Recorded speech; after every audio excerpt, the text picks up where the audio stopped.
The proclamation of the Holy Gospel according to Luke. Some Sadducees, those who deny that there is a resurrection, came forward and put this question to Jesus, saying, "Teacher, Moses wrote for us, if someone's brother dies leaving a wife but no child, his brother must take the wife and raise up descendants for his brother. Now there were 7 brothers. The first married a woman but died childless. Then the second and the third married her, and likewise all the 7 died childless. Finally, the woman also died. Now, at the resurrection, whose wife will that woman be? For all 7 had been married to her." Jesus said to them, "The children of this age marry and remarry. But those who are deemed worthy to attain to the coming age and to the resurrection of the dead neither marry nor are given in marriage. They can no longer die, for they are like angels, and they are the children of God, because they are the ones who will rise. That the dead will rise, even Moses made known in the passage about the bush, when he called out, 'Lord, the God of Abraham, the God of Isaac, and the God of Jacob.' And he is not God of the dead, but of the living, for to him all are alive." The Gospel of the Lord. Our Gospel passage for this Sunday is taken from St. Luke. We have been reflecting on the beauty and the value of our belief in life after death.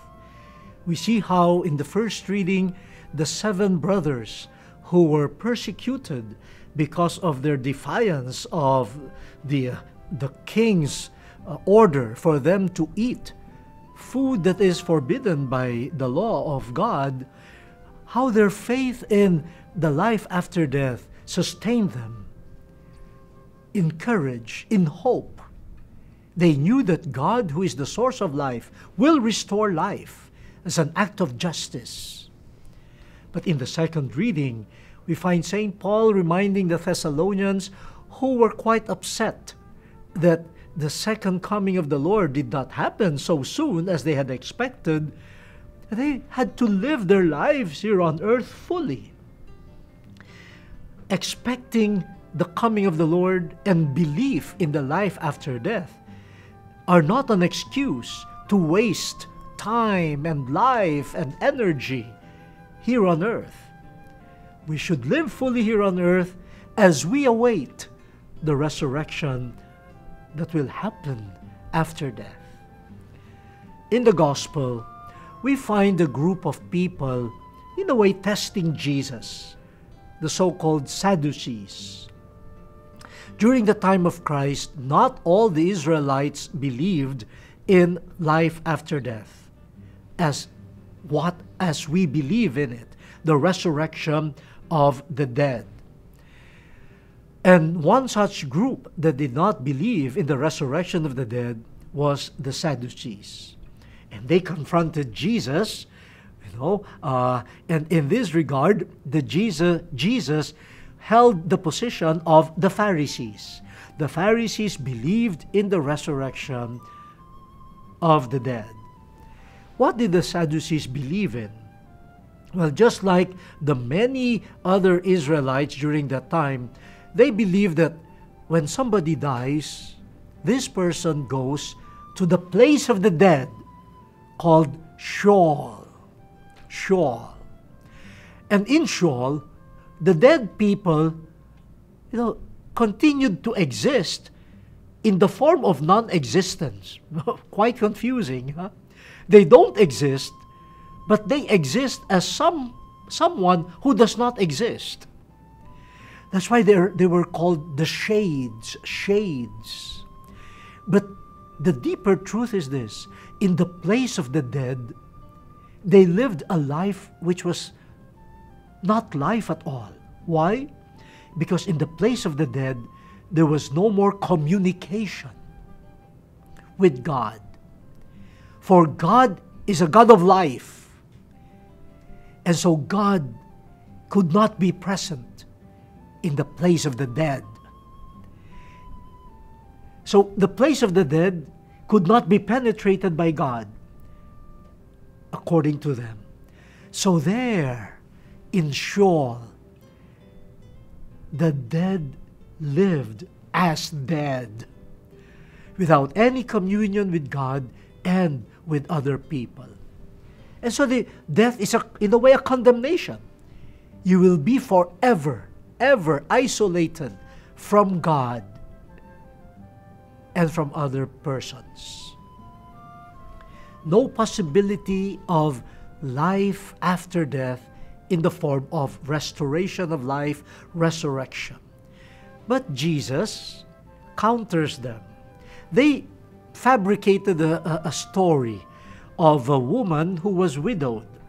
And in compliance with the law of Moses, this woman was taken as a wife by the second brother of the former husband. And as the story goes, all of them died. And so this woman became the wife of 7 brothers. And all of them died.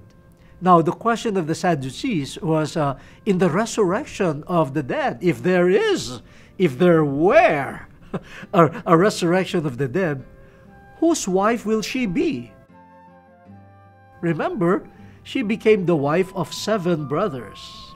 This became an occasion for Jesus to affirm what we should believe in regarding life after death. The first thing is, Jesus affirmed that God is a God of the living. The source of life is the restorer of life. And for God, all are alive. All are alive for God. And so, even the place of death, even death, could be conquered by God. God and the life of God are stronger than the powers of death. That's why we should not inflict death, for that is not the way of God. We should respect life, because life comes from God. And those who destroy life are answerable to the author of life, God, for whom all are alive. The second foundation of our belief in the resurrection of the dead is Jesus' answer to the Sadducees. He says, in the resurrection of the dead, this woman will not be given to marriage to any of those 7 brothers.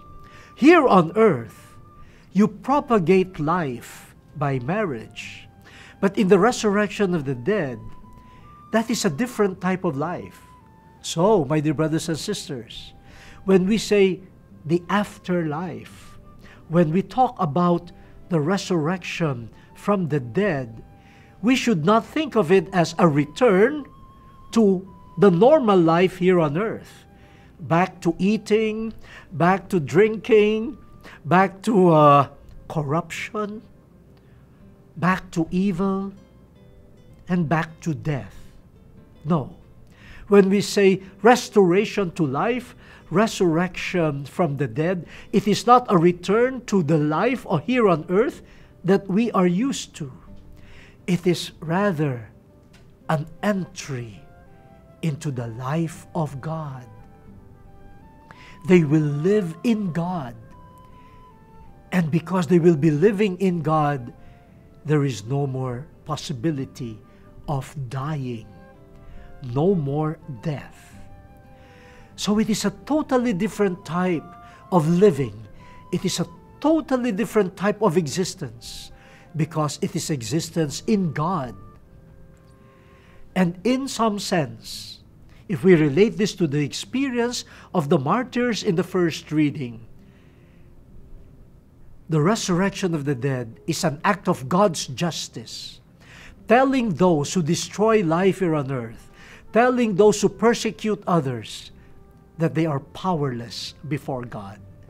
God will have the last word. God's life will triumph, and God will even correct what is violated here on earth. So, my dear brothers and sisters, while living here on earth, let us already practice life after death. Continue living fully our life here on earth, as St. Paul tells the Thessalonians in the second reading. But let us live life here on earth with eyes also focused on the life after death. Meaning, whatever you're doing here on earth, let everything be done in God and for God. In that way, we will already be having a foretaste of life after death here on earth. And what a beautiful way of blending life here on earth with our feet firmly grounded here in our history, in our time, yet we are anticipating life in God promised to us as resurrection from the dead. You know, as a priest, I am called to administer the sacrament of the anointing of the sick. And it pains me to see some people facing death, facing their last moments, and lacking the serenity of someone who welcomes the coming of God, who is life, and who would give him or her life beyond our world. You feel some sort of heaviness when the belief in the afterlife is not present. But when it happens, when it is proclaimed, you see tremendous joy, not only in the others, but also in you. I remember having taken care of some people afflicted with HIV/AIDS and coming to the close of their lives, and how they would console one another. I remember one person afflicted with HIV visiting someone who was close to death, saying, "Please tell Jesus we love him. Please tell Jesus. When you meet Jesus, tell him how much we love him." And you could see how even the pains and the humiliation of this earth could be healed in a new life in Jesus. And it is a consolation to us who will have to continue facing the trials and the tribulations of life here on earth. This belief is beautiful. It gives us strength.